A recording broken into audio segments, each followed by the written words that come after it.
नमस्कार, हेलो दोस्तों, कैसे हो आप? आई होप आप सब बढ़िया होगे। और हमारी हो रहा है भैया बैक पेन, बहुत ही गंदे वाला इसलिए हो रहा है कि पता नहीं, कुछ शावर लेते हुए हम कुछ मुड़ गए, कुछ बाल्टी आई डोंट नो क्या उठा लिया। लेकिन जो भी है, वीडियो बनाते हैं।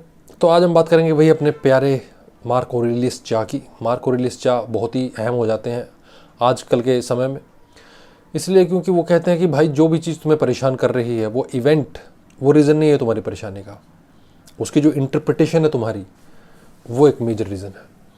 तो वो इंटरप्रिटेशन अगर तुम ठीक कर लोगे, वो इंटरप्रिटेशन जब तक ख़राब रहेगी तब तक तुम्हारी नज़रों में वो आदमी ख़राब रहेगा। और अगर तुम उसके लिए एक्शन, वो जो इंटरप्रिटेशन है उसका एक्शन तुम्हें डिस्टर्ब करता रहेगा। तो उनका कहना था कि भैया सुअर के साथ मत लड़ो। हालांकि मैं ज़्यादा इस फिलोसफी पे ज़्यादा बिलीव नहीं करता हूँ, लेकिन मार्क ऑरेलियस चा की बात कर रहा हूँ, ये वीडियो उनके लिए है एक तरह से ऑलमोस्ट। तो उन्हीं की बात करते हैं। वो कहते हैं कि सुअर के साथ मत लड़ो, क्योंकि सुअर के साथ अगर लड़ोगे, कीचड़ में जाओगे उसके साथ, तो उसको तो आदत है, उसको तो मज़ा आ रहा है कीचड़ में लौटने में, उसका तो रोज़ का काम है गू खाना। लेकिन तुम्हें भी उसके साथ लौटना पड़ेगा, तुम्हें भी उसके साथ गू खाना पड़ेगा। तो उसके साथ मत लड़ाई कीजिए। तो ये था उनका कहना, जो ऑब्वियसली मैं ज़्यादा बिलीव नहीं करता हूँ। मुझे लगता है कि अगर आपने सुअर को एक बार अवॉइड कर दिया, दूसरी बार डू कर दिया, क्योंकि वो सुअर है, वो तीसरी चौथी बार फिर आएगा। यहाँ मार्कस ऑरेलियस चा की फिलोसफी दम तोड़ देती है मेरे अकॉर्डिंग। अगर वो सुअर ही है, अगर वो मंदबुद्धि है, तो शायद चौथी बार पांचवी बार फिर आए। क्या करोगे? तो एक बार वो कृपाण उठाओ और काट डालो उसका सर, लड़ाई खत्म। नाले में जाने की जरूरत ही नहीं। ये शिवम मेहता की फिलोसफी है। कृपाण उठाओ, नाले में जाने की जरूरत ही नहीं, वहीं काट दो उसको।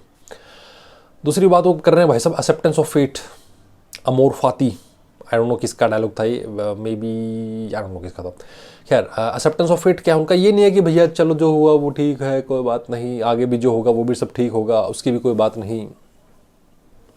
इसका मतलब ये है कि अगर आपके जीवन में दुख आएगा किसी प्रकार का, तो उसको आप सह लेंगे, कोई ज़्यादा बड़ी बात नहीं है। जीवन में दुख आना बिल्कुल नेचुरल प्रक्रिया है, उससे इस बात का संबंध नहीं है कि आपका जीवन दुखदाई हो गया। वो एक, देखिए, एक चार्ट होता है, एक ग्राफ होता है, पाई होती है, एक बेस लाइन होती है। उस बेस लाइन में क्या होता है कि कोई भी कितना भी बड़ा दुख हो, एक महीने बाद वो down down down down down, एक साल बाद वो उस बेस लाइन पर आ जाएगा। कितना भी बड़ा दुख हो, आपका डिवोर्स हो गया हो, ब्रेकअप हो गया हो, कोई मर गया हो घर में, कोई आपका बहुत ही प्रिय चला गया हो सकता है उसको आने में टाइम लगे, कुछ साल लगे, लेकिन वो आ जाएगा। इसी तरह से बहुत खुशी हो रही है, खुशी तो बहुत जल्दी से डिग्रेड होती है, वो नीचे आ जाती है, बेस लाइन पर आ जाती है। अधिकतर लोग जो कोटा में बेचारे SUICIDE कर लेते हैं, बेचारे जो चले जाते हैं, अपने प्राण न्यौछावर कर देते हैं छोटी छोटी चीज़ों के पीछे कि ये IIT क्रैक नहीं हुआ, उनको ये बात उनके माँ बाप समझा नहीं पाते। बहुत से लोगों को ये बात क्लियर ही नहीं होती कि आपके जीवन के जो सबसे बड़े दुख हैं दरअसल क्षणभंगुर है, क्योंकि ये जीवन ही क्षणभंगुर है। इसकी रचना ही ऐसा हुई है कि आप कॉन्स्टेंटली स्ट्रेस में रह ही नहीं सकते। इसलिए बहुत से लोग जो मैसेजेस में मुझसे दुखड़े रोते हैं अपने कि हम ये चेंज नहीं कर पाते हैं, वो चेंज नहीं कर पाते, दरअसल उनको ये आइडिया ही नहीं होता कि उनका दुख इतना विराट नहीं है। अगर उनका दुख इतना बड़ा होता तो वो, अगर उनको सांस नहीं ली जा रही होती तो वो उस दुख को लात मार के आगे बढ़ गए होते। तो वो आराम से रह पा रहे हैं उसी दुख में। वो जो मजबूरियाँ गिना रहे हैं ना, मुझे पता है वो बड़ी मौज में है, उनकी मजबूरी नहीं है, उनको मस्त खाने पीने, रहने, कपड़े पहनने को मिल रहा है, मस्त ज़िंदगी चल रही है उनकी। लेकिन उनको क्योंकि कुछ बात करनी होती है तो अपने दुखों का दिखावट, अपने दुखों का प्रदर्शन बहुत ही मस्त टाइम पास लेकर आता है आपको, और आपको विक्टिम होने का जो सुख है वो देता है। तो वो कह रहे हैं, मार्कस ऑरेलियस चा है जो वो कह रहे हैं कि भैया देखो बच्चों, ऐसा मत करो, अपने दुखों का प्रकटीकरण ज़्यादा मत करो, एक्सेप्ट कर लो कि जीवन ऐसा है और जीवन ऐसा ही रहेगा। जीवन है ही इमोर्टैलिटी के साथ बंधा हुआ है। तू पैदा हो गया, तू मरेगा, निश्चिंत है बात। वहाँ वो कृष्ण की गीता पर आ जाते हैं कि बेटा भयंकर सुखी रहोगे तो भी जी नहीं पाओगे, बहुत ही भयंकर रूप से दुखी रहोगे तो भी जी नहीं पाओगे। इसलिए मजबूरी के तुम्हारे दुखड़े नकली हैं और सब के सब कैमियो कर रहे हैं अपनी लाइफ में छोटे छोटे समय के लिए। तुम्हारी लाइफ एक बहुत बड़ी फिल्म है और तुम उसमें कैमियो पार्ट अदा कर रहे हो छोटे टाइम का, और ये अदा करके तुम निकल लोगे और बहुत ही जल्द तुम्हारी जो सो कॉल्ड दुख हैं इनका अंत हो जाएगा। क्योंकि बहुत ही जल्द ये जो दुनिया है, जो तुमने रची है, गढ़ी है, जो तुमने महल, जो तुम्हारा घर है, वो 20 साल पहले नहीं था। जब तुम चले जाओगे उसके 20 साल बाद नहीं रहेगा। तो क्षणिक भंगुर तुम्हारा जीवन और तुम्हारे दुखड़े तुम ऐसे चिपका के रखते हो छाती से जैसे वो हमेशा के लिए ही हैं। वहाँ वो कृष्ण बन गए, मार्कस ऑरेलियस हमारे महान कृष्ण बन गए हैं, और वो एक्चुअली गीता का ही बता रहे हैं कि जो भी करो थोड़ा सा निष्काम रूप से करो, उसमें ज़्यादा घुसने की जरूरत नहीं है उसमें। फिर वो वेल्थ की बात भी करते हैं। उन्होंने बहुत सारे फिलोसफर्स और भी थे, सेनेका हुए थे तो उनसे भी काफ़ी कुछ लिया, और 2-3 फिलोसफर्स हुए थे तो उनकी भी फिलोसफी उन्होंने अपनी फिलोसफी में इंकलकेट की, जो कि उनको लगा कि ठीक है। उन्होंने कहा कि वेल्थ होने का मतलब ये नहीं है कि सब कुछ दबोच लो, सारा पैसा कर लो। उन्होंने कहा कि वेल्थ का मतलब ये है कि तुम काम बैठ पा रहे हो, तुम्हारा एक इमोशनल बैलेंस है, तुम सुबह सुबह उठकर खाना हड़बड़ी में परोठे पे परोठे निगल नहीं रहे हो कि मुझे टाइम पर पहुंचना है, तुम मेट्रो के लिए पागल नहीं हो जा रहे हो, अरे मेट्रो छूट गई तो क्या होगा, ये मेट्रो छूट गई तो क्या होगा। मेट्रो में भी तुम ऐसे दबोचे हुए बैठे हो, 7-8 लोग तुम्हें घेर के खड़े हैं, वो 700-800 की भीड़ फिर बन जाती है। फिर तुम रिक्शा पकड़ कर जा रहे हो ऑफिस में, और रैपिडो करके जा रहे हो, और आगे तुम्हारी अटैची है और वो बैग लगा हुआ है पीछे। तो इस प्रकार की ज़िंदगी मार्कस ऑरेलियस कह रहे हैं कि भाई इसका अगर तुम्हें 1.5 लाख 2 लाख भी मिल रहा है तो ठीक नहीं है भाई, क्योंकि सिर्फ पैसा दबोचना ही अच्छी ज़िंदगी नहीं है। बहुत कुछ है, उस बहुत कुछ में वो डालते हैं कि शांत मन, सुख, आनंद, जिसको तुम कह सकते हो। तुम आराम से धूप सेक पा रहे हो रोज़, तुम अपनी पत्नी को प्यार दे पा रहे हो, अपने बच्चों को वो समय दे पा रहे हो, क्वालिटी टाइम जिसको बोलते हैं। अगर तुम्हारे पास सिर्फ पैसा है तो तुम बहुत गरीब हो। मार्कस ऑरेलियस कह रहे हैं कि अगर तुम्हारे पास इमोशनल बैलेंस नहीं है तो तुम घटिया जीवन जी रहे हो और परेशान रहोगे हर चीज़ में अगर सिर्फ पैसा कमाओगे तो। और आर्थर शोपेनहावर एक ताऊत है हमारे, तो वो बहुत ही निराशावादी भी उनको कहा जाता है, पैसिमिस्टिक भी कहा जाता है। वो कहता है कि अगर तुझे मिल भी गया सब कुछ तो भी क्या हो गया, तो भी क्या हो गया, ये दुनिया अगर मिल भी जाए तो क्या है। आर्थर शोपेनहावर मीट्स शायर लुधियानवी, शायर लुधियानवी कह रहे हैं प्यासा में, ये दुनिया अगर मिल भी जाए तो क्या है, ये ताजों तख्तों की दुनिया, ये इंसान के बनाए समाजों की दुनिया, ये झूठे रीति रिवाजों की दुनिया, ये तुझे मिल भी गई तो क्या है। तो आर्थर शोपेनहावर मीट्स शायर लुधियानवी हो रहा है यहाँ पर, एंड शायर लुधियानवी मीट्स मार्कस ऑरेलियस चा हो रहा है यहाँ पर। तो मार्कस ऑरेलियस यहाँ पर आर्थर शोपेनहावर जो है वो कह रहे हैं ऑरेलियस से प्रेरित होकर कि भाई जो तेरी लास्ट गर्लफ्रेंड थी ना, जिसको तूने छोड़ दिया था कि यार ये तो अच्छी नहीं है, उसके साथ तो बनेगी नहीं, अभी जो नई मिली है ना उसके सामने वो कितनी अच्छी लग रही है। होता है कि नहीं होता है, सच सच बताना मुझे। Your last girlfriend was always very good, अगर वो टॉक्सिक एक्स ना हो तो। जिसको तुम मीडियोकर समझ रहे थे कि यार इसको तो क्लास में कोई नहीं पूछ रहा, ये तो थोड़ी झल्ली सी है, ये तो चश्मिश सी है, इसके तो बाल बनाना नहीं आता इसको, तो ये तो तेल भी लगा लेती है, ये तो थोड़ी बहनजी टाइप है, लेकिन तेरे लिए अवेलेबल रहती है। और लड़के तो इसको बहनजी बोलते हैं, लेकिन भाई तेरे लिए तो टाइम निकालती है।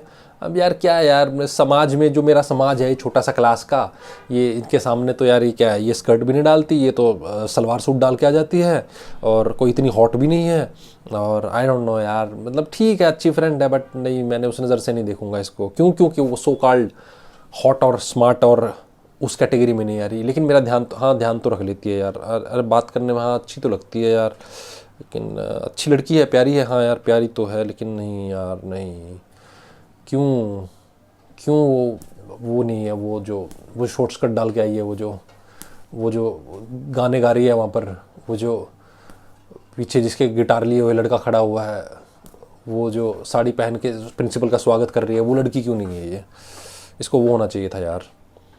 अबे लेकिन तेरे लिए तो सही है ना, तेरे लिए तो सही है। आर्थर शोपेनहावर यही कह रहा है इसमें कि भाई तुम्हारे लिए तो ठीक है ना वो बीवी, तुम्हारे लिए तो ठीक है ना वो घर, तुम्हारे लिए तो ठीक है ना वो नौकरी, तो वो मिल भी गई तो उसके साथ जो 4 भांगड़े आएंगे ज़िंदगी के, जब तेरे पास टाइम ही नहीं मिलेगा खुद के लिए बैठने के लिए, क्या करेगा उन भांगड़ों का, क्या करेगा, वो ये कह रहा है।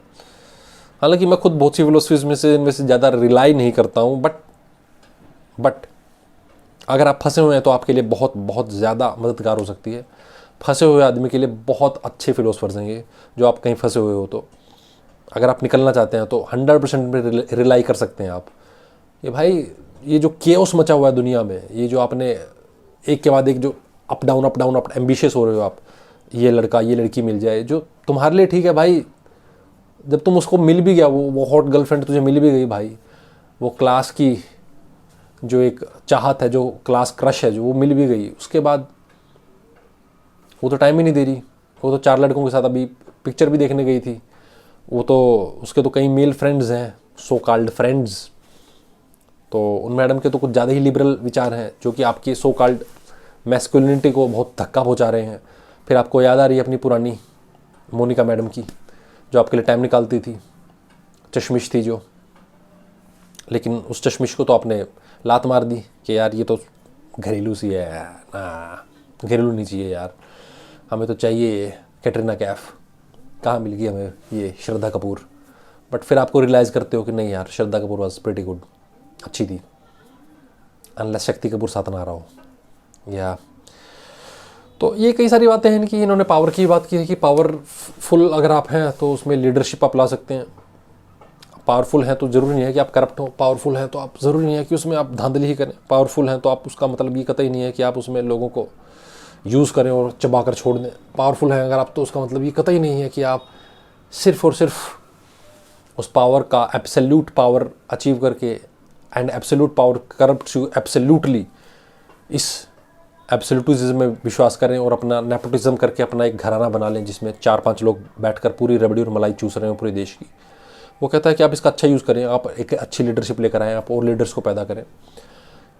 और जैसे इंस्टा इन्फ्लुएंसर्स होते हैं बहुत सारे, वो उसका सही इस्तेमाल भी कर सकते हैं, वो गलत इस्तेमाल भी कर सकते हैं। कोई मैडम होती है जो संतरे को देखकर कहती है ये संतरों का रस पीना चाहूँगी। अब बहुत से लोग उसको मालामाल बना रहे हैं, उसके 10 मिलियन फॉलोवर्स भी हैं। बहुत ही सो कॉल्ड लोंडो की वजह से वो बहुत फेमस हो रही है, उसकी हर रील पर करोड़ों हार्ट्स भेजे जा रहे हैं। हमारे जैसे इन्फ्लुएंसर यहाँ पर आपको बताइए अपना गला खंखारते हुए आपको फिलोसफी का ज्ञान बाँच रहे हैं, और जिनके 2000 सब्सक्राइबर्स होना मुश्किल हो रहे हैं। लेकिन कोई बात नहीं, यही मार्कस ऑरेलियस काम आता है। वो कहता है दुनिया भाई तुम्हारे क्या हुआ अगर 2000 या 10,000 सब्सक्राइबर्स नहीं है दोस्त, कोई बात नहीं, दुनिया ऐसी ही है, दुनिया ऐसी है, सो लेट इट बी। दुनिया ऐसी है और फेट ऐसे ही काम करता है। साथ में वो ये भी कहते हैं कि अगर आपके पास थोड़े बहुत इन्फ्लुएंस भी है तो आप उसका अच्छा उपयोग कीजिए। यहाँ पर भी वो काम आ रहे हैं मार्कस ऑरेलियस चा।